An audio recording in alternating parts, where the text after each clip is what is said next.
Later on in the night, when the crowds have gone, and stay in this moment, never think about going. Won't you stay with me for a little while? Got myself free falling deep into your eyes. You came to me without warning, but I knew why.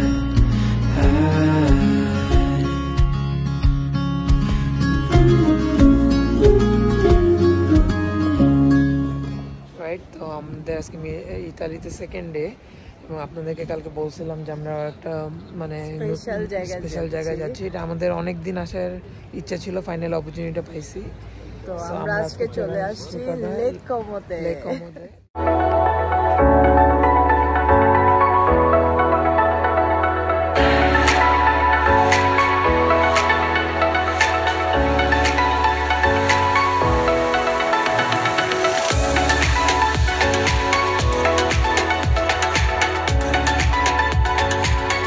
কোমোর অনেক কয়টা জায়গা আছে, আমরা আজকে দুইটা জায়গা visit করব, ভেরেনা and বেলাজিও। তো প্রথম আমাদের স্পট হচ্ছে ভেরেনা। আমরা মিলান সেন্ট্রাল থেকে ট্রেন নিয়ে একদম ভেরেনাতে চলে আসছি। যে আমাদের আশেপাশে দেখেন ভিউ খুবই সুন্দর। আমরা আজকে সারাদিন যা যা করবো আপনাদেরকে দেখানোর ট্রাই করবো। আর হ্যাঁ, শুরুতে আমরা কফি কোর্সন নিয়ে নিলাম। এখন আমরা বেসিক্যালি এখানে আমাদের কোনো এরকম নাই যে একটা স্পটে যাইতে হবে বা এরকম কিছু না। সারাদিন আমরা হাঁটবো, ঘুরবো, মানে রিল্যাক্সিং একটা ডে। ছবি টবি তুলবো, লাঞ্চ করবো, ফুড জাস্ট এনজয় করবো। কোনো রাশ নেই। এই তো চলো আরেকটু দেখাই এই সেটটা, মানে খুবই সুন্দর, এখানে অনেক সুন্দর ভিউ। আর এই যে আমরা ব্রেকফাস্ট করতেছি। রাফি নিচ্ছে চকলেট ক্রসান, আর আমারটা আমেরিকানো, আর আমারও প্লেন ক্রসান আছে, প্লেন না অ্যাপ্রিকট আছে আমি নিচ্ছে। আর এই যে আমরা এখানে খাচ্ছি, এটা একদম স্টেশনের অপোজিটে।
কিনে দিল কারণ ঠান্ডা, অনেক ঠান্ডা। আজকে বৃষ্টি হওয়ার কথা ছিল, বৃষ্টিটাও অ্যাটলিস্ট হইতেছে না, দ্যাটস গুড। আর হচ্ছে এখানে মানে অসম্ভব সুন্দর, এটা আসলে যতটুকু পারি ক্যামেরা ধরার ট্রাই করতেছি, বাট পসিবল না, মানে খুবই সুন্দর। দেখেন আমাদের কি অবস্থা।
করতে পারতেছি না, আমি এনজয় করতে যাচ্ছি।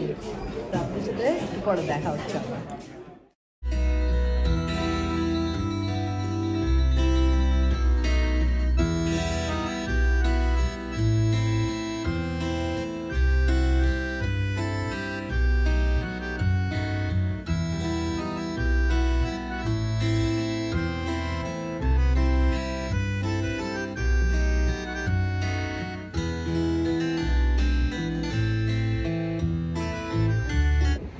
আমরা ভেরনাতে ফার্স্টে আসি, ভেরনা থেকে আমরা বেলাজিওতে গেলাম, ওখানে আমরা লাঞ্চ সেরে এখন আমরা চলে আসি কেডানা বিয়াতে। এটা ফেরি দিয়েই আসা লাগে, এটা আরেকটা জায়গা রেকুমোর এখানে।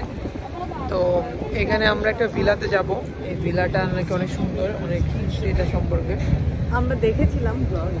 তো আমরা এখন ওটা যাব, ওটা চেক আউট করবো, আর এই এরিয়াটা একটু চেক আউট করবো। অ্যান্ড প্রবাবলি এটাই আমাদের লাস্ট স্টপ লেক কোমোর। এই তিনটা জায়গায় ছিল আজকে আমাদের প্ল্যানে। তো এই তো চলে আপনাদেরকেও দেখাই ভিলাটা এখানে কেমন।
আমরা এখন ভেরেনাতে আবার চলে আসছি, আমাদের আর 2 ঘন্টা পরে ট্রেন মিলানের। তো আমরা ভাবলাম যে একটু ডিনারটা সেরে ফেলে এখানে। তো এখানে একদম পানির ধারে রেস্টুরেন্ট, খুব সুন্দর লেক কোমোর ভিউ সানসেটের টাইমে দেখা যাচ্ছে। এখানে বসে পড়ছি ডিনার করার জন্য। আমরা অলরেডি পাস্তা খাইছি আজকে, এখন ভাবতেছি যে একটু পিৎজা ট্রাই করি এখানে লেক কোমোর। তো এই তো এখন পিৎজা খাবো। অ্যান্ড দেন ট্রেন এখনও অনেক দেরি আছে, 2.5 hours। আই গেস আমরা একটু রাতের ভিউগুলো দেখতে পারবো, তো আপনাদেরকে দেখাবো। সো আমরা ডিনারেও পিৎজা, দুপুরে নিয়েছিলাম লাঞ্চে পাস্তা অ্যান্ড মার্গারিটা পিৎজা নিয়েছি আমরা। আর একটা জিনিস খেয়াল করলাম, ওদের পিৎজাগুলোতে ভেজিটেবল বেশি, না মিট দেন, ইটালিয়ানদের পিৎজাই এরকম। সো আর আমি নিয়েছি ক্যাপুচিনো, কারণ অনেক ঠান্ডা। ওরা আবার আমাদেরকে ব্ল্যাঙ্কেটও দিয়েছে, আমাকে আর রাফিকে, এখানে সবাইকে ব্ল্যাঙ্কেট দিয়েছে, অনেক কোজি। তো আমি আর রাফি এখন, আর ভিউটা আপনাদের দেখা, এখন রাত হয়ে গিয়েছে। Look at the view. অনেক মানুষ দাঁড়িয়ে আছে। আমি আর রাফি চাচ্ছিলামই রাতের ভিউটা দেখতে। তো আমরা এখন পিৎজা খাবো, কফি খাবো আর ভিউ এনজয় করবো। আজকে আমাদের ইতালিতে সেকেন্ড ডে ছিল, আমরা লেক কোমোতে ঘুরলাম সারাদিনে আজকে আমরা এখানে ছিলাম। এখন বাজে হলো রাতে 8:30 বাজে। তো আমাদের ট্রেন হলো 9টায়, 1 ঘন্টা পরে ট্রেন। তো ডিনার শেষ, এখন আমরা আমাদের মোটামুটি আজকের দিন এখানেই শেষ। আমরা প্ল্যানই করেছিলাম যে হোল ডে আমরা এখানেই থাকবো, কালকে আমরা মিলানে ছিলাম। তো আমাদের এই ছিল ইটালির ব্লগ। আশা করি আপনাদের কাছে আমাদের এই মিলান এবং লেক কোমো, স্পেশাল লেক কোমোটা কেমন লেগেছে আমাদেরকে জানাবে। আর কালকে আমরা যাচ্ছি অন্য আরেকটা কান্ট্রিতে, ওইটা আপনাদেরকে ওইখানে যে আবার জানাবো। ওইখানে আমরা একটু বেশি দিন থাকবো, ওইখানে আমরা মনে হয় 6 days থাকবো। সো ওইটা আমাদের, ওইখানে আমাদের অনেক প্ল্যান আছে, আমাদের কিছু ফ্রেন্ডরা ওইখানে আসে, আপনাদের সাথে অবশ্যই পরিচয় করা দিব ওদেরকে। তো আজকে এই পর্যন্তই, সবাই ভালো থাকবেন। আর প্লিজ আমাদের এই ইউরোপের ব্লগগুলোতে কমেন্ট করে জানাবেন কেমন লাগলো, লাইক এবং শেয়ার করবেন। আর কোনো ইনফরমেশন তো আমরা অবভিয়াসলি শেয়ার করবো আপনাদের সাথে, কোয়েশ্চেন থাকলে কমেন্ট করে জানাবেন। আর রাফি অনেক কষ্ট করতেছে আপনাদের জন্য, ওর কখনোই যে একটা সুন্দর জিনিস দেখে সবাইকে ও আমার ভিউয়ারদেরকে দেখাইতে হবে। আমি ওকে অনেক সময় বলতেছি করা দরকার নেই, আমরা এনজয় করি, কারণ এত সুন্দর কিছু কিছু জায়গা আর অনেক টাফও সব সময় এত মানুষের ভিডিও করা। বাট রাফি অনেক কষ্ট করছে। Bengali couple in Canada actually একজনের জন্য না, 2জনের জন্যই হয়। রাফি স্পেশালি এই ইউরোপের ব্লগগুলো রাফির জন্য সবাই একটু দেখবেন। আর প্লিজ জানাবেন কেমন লাগলো। ওকে, আজকে এই পর্যন্ত, আল্লাহ হাফেজ, গুড নাইট, বাই।